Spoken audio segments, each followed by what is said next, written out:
Howdy, my name is Scott Donovan with Lone Star Ultralight, and today I'll be showing you how I design and come up with new products. Okay, so to start off with, we need to determine what it is we want to hold in this pocket. So for me, I want to be able to hold my phone and battery pack so that I have easy access to my phone for pictures and video while on the trail, as well as the battery pack to be able to charge it with. In addition, I want to have a bit of extra space to hold some snacks. Very important on the trail. Another thing that I'm going to use to start with is this water bottle pouch I've made. I know that this attachment system works well for my pack, so that will really help cut down on the number of prototypes that we need to do. I'm going to focus on figuring out what size we want to make this. Obviously, it needs to be at least wide enough for here, so just a lightly trace. I want it to be about as deep as these are. So that's size there. Thickness we're looking at is about 1.5 inches. I'm going to come out 1.5 inches as well. And then the front, which is 3 inches, so I'm going to add another 3 inches here. It's kind of rough sizing right now.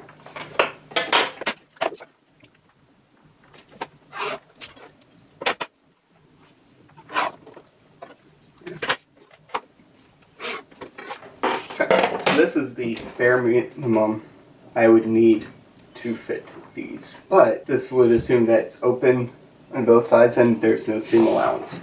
I'm going to want to do a square bottom, so I'm going to add 1 inch onto the bottom here. For the top, I'm going to do a 1/2 inch rolled hem to allow me to put a draw cord through. I'm going to want a bit more space above the top so that I can seal over the top. So I'm going to add, say, 1.25 inches for this first one. Then each of the sides, I will need a 1/4 inch seam allowance. Over here. Down as well. And this out.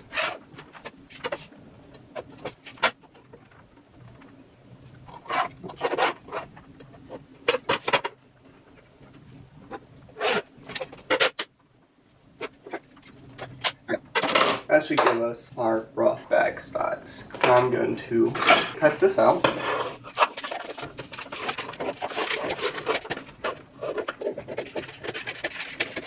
And this doesn't have to be perfect.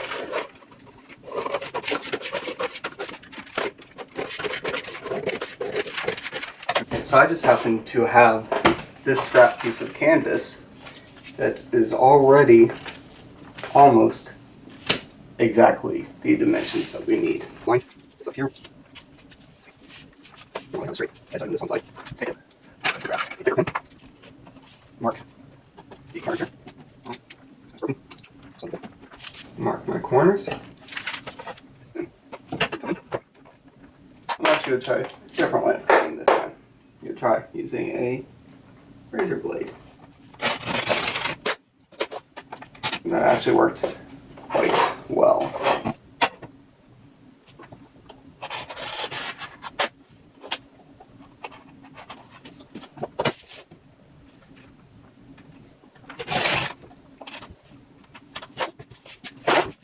Now we're going to go over to the sewing machine. Okay, so now back. I was having some problems with my machine, so I didn't record. We now have the perimeter all sewn up.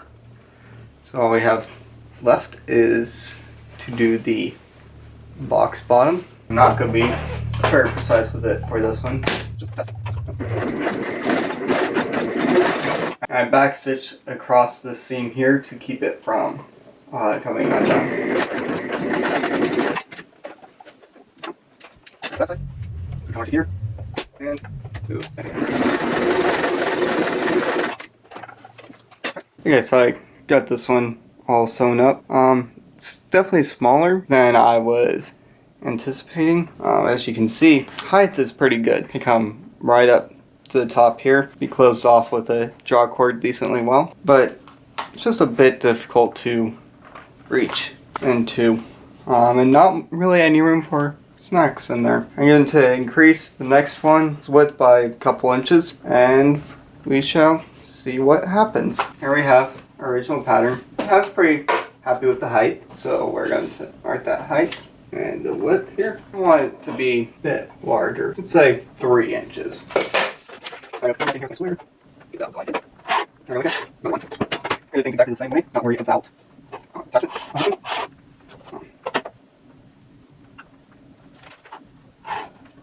Okay. Nice. 2 pebbles width. I'm going to use my engineering scale for this. Don't usually do that.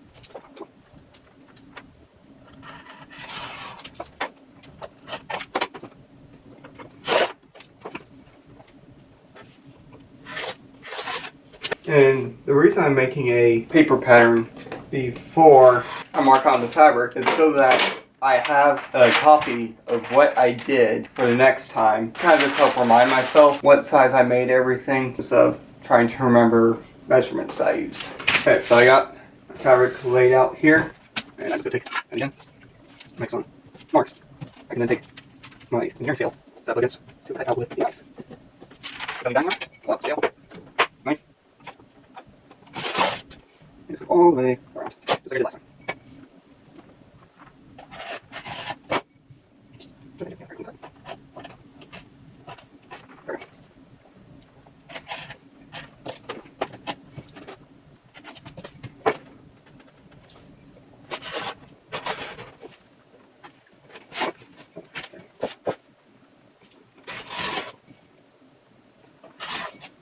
Next thing we're going to do is our 1/2 inch rolled hem.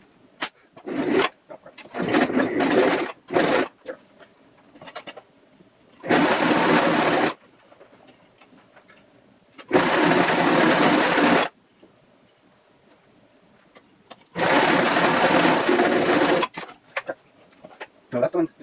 This ends thread.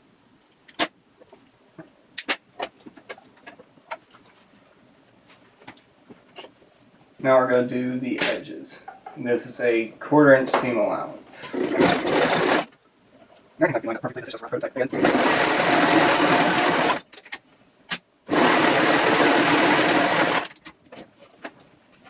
Not perfect, but close enough. I think this might be a bit too big. We'll find out. So again, I'm going to do the box corners, one seam. So I'm going to go a bit further down. So get a bit bigger. Probably. Yeah, not there.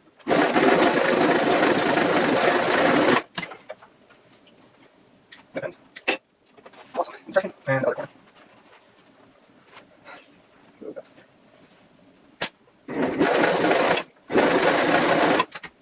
I got to reinforce across. So no seam here. But that's fine for this. Oh, apparently this one. Turn this inside out. Okay, so I got stuff here. I'd say that's a pretty decent size. So we got lots of room up here for snacks and stuff. Pretty easy access, everything. I think we make it an inch taller so we kind of get more closure on the drawstring. But I'm pretty happy with that. Let's go back or make a new pattern an inch taller, and then we'll make this thing for real. Okay, so we're back now. I really liked the way that this turned out. Make it an inch taller this time. Now I'm also going to make our marks for the attachment points to the pack. We want this to be up an inch. We are going to on our side. Bring that up an inch. Up an inch. This line up.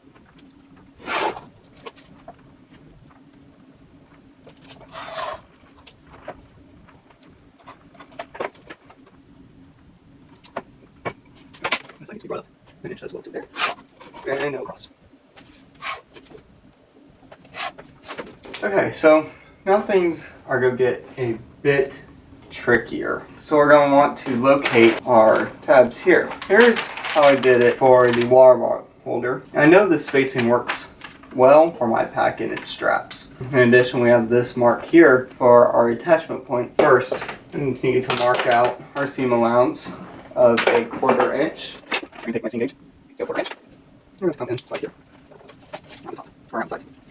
And then for the top, we have a 1 inch seam allowance to do our 1/2 inch rolled hem, which just happens to be where our old pattern was at. So we already have the marks laid out on here for that. Very neat. Oh, that moved. I'm not going to worry about the other side right now. So the next thing is we're going to need to find the middle of this half. First things first, we got to find the middle of the entire thing. So that there's 12.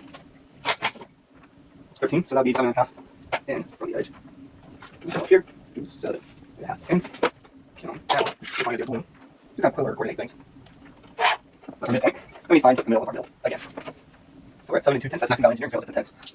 We have 3.6. There. 3.6 here. I'm going to do our single allowance here. Then I'm going to do our middle one here. Also mark 1 inch down, and this is for our attachment point to the pack to keep it from sliding down. I think on this one I'm going to come down just an inch, and then 2.5 inches below that for the next one. Inch and a half over this top, our top left again, will be here, and then I'm going to come down 2.5. I want to see how this works out for us. I know mounting point is 2.25 across. I'm going to go to 2.25 here, which means inch and 1/8 is our middle. That means come out here to that one there, that one there. Do the same thing here. Top there, and there, and there. Okay. So now we're ready to cut this out. First thing I'm going to do is do these interior cuts. To allow me to mark this up on the other. There's that.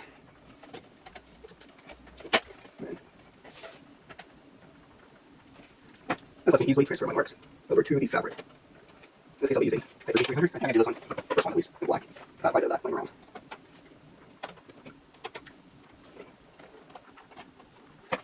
Oh, and our top edges too.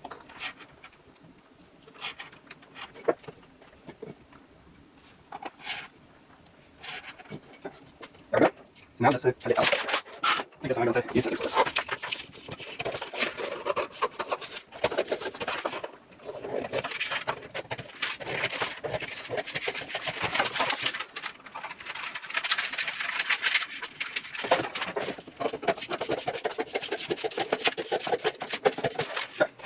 I'm going to clear this out, grab the fabric, and we'll be back to mark that and cut it out. So I've cut out a piece of Hyper D300, right side facing up, and we're just going to transfer pattern onto here. I believe it is pretty square. Yeah, somewhat. But we're at this top edge here. And I'm just going to mark out the corners here. And then these points here. So that's marked out. Now we're going to go. Transfer or complete the lines.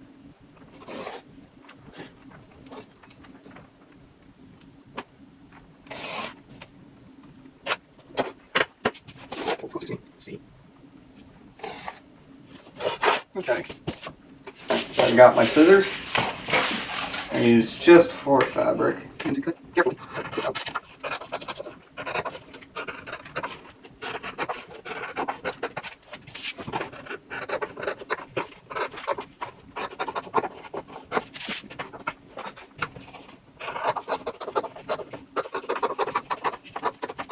So I'm actually going to want to mark here. So we're going to head over to the sewing machine, do our 1/2 inch rolled hem on the top. So we're over at the sewing machine. We're going to start with our 1/2 inch rolled hem. I decided to use some blue thread just to kind of make things a bit more interesting. Make it right 1/2 inch. Oh, slid out. Come further back. Ensure we are still at 1/2 inch yard.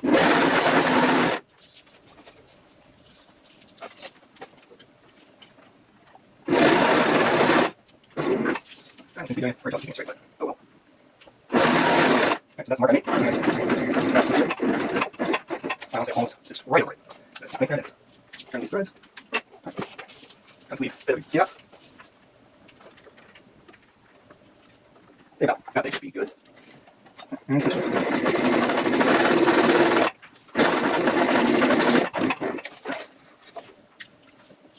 So there we go, there's that. All done. There. I'm going to burn these thread ends. Kind of helps keep everything down, even more than just the lock stitch. I'm going to take some of this reflective cord from Lightsmith, cut approximately a foot off. I'm going to switch over to a multi-stitch zigzag. So for me, I need to switch out my needle plate. Like that. Flip needs to switch. I always run straight stitch flip unless I absolutely have to run anything else.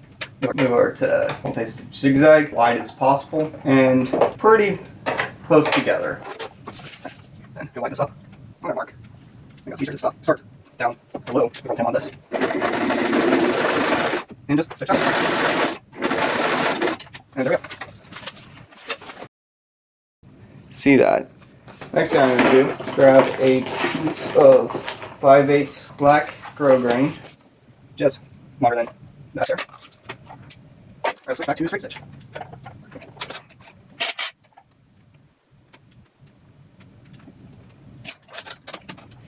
That way. I'm just going to cover this guy up. And this is just for aesthetics, you don't have to do this. If you decide, copy this.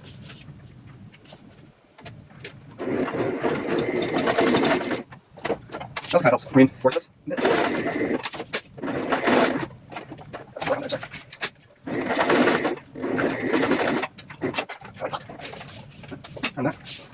And there we go. Next up is our elastic straps. And these I cut to 3 1/4 inches. That seems to work out well for me. So I'm gonna make sure that I align the line up with just inside of here and get the tops lined up so it's straight as best as I can. Try to keep it like that.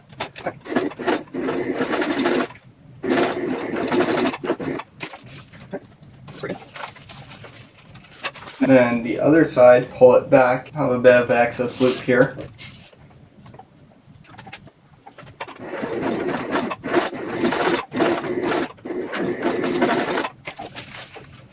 And we have that. And it's especially important, I found, that you leave this loop when you're doing a water bottle, because if you just make it completely flat, then when it's on your pack and you put a water bottle in it, it gets really, really tight. Okay, so at some point in there, my camera died. We've got our pouch here finished, ready to put on. I'm going to be putting it on my right shoulder strap, and I'm also going to be putting my water bottle pouch back on. So this side, I've already undone the strap, and just slide it through here. Pretty easy.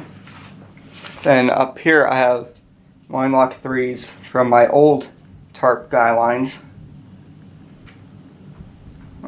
And I found that they work decently well for this. I haven't had them slip yet. I haven't been using them for very long for this. There's that side. And I'm going to feed this back through.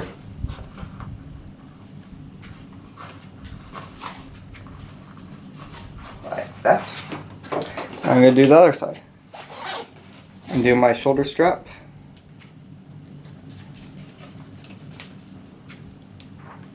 Like so. Take the pouch.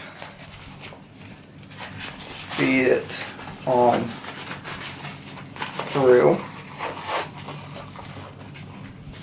Feed this through. Actually, on both of these, I'm going to tie stopper knot, just like so. This is definitely going to need trimmed shorter, and I'm going to attach this shoulder strap.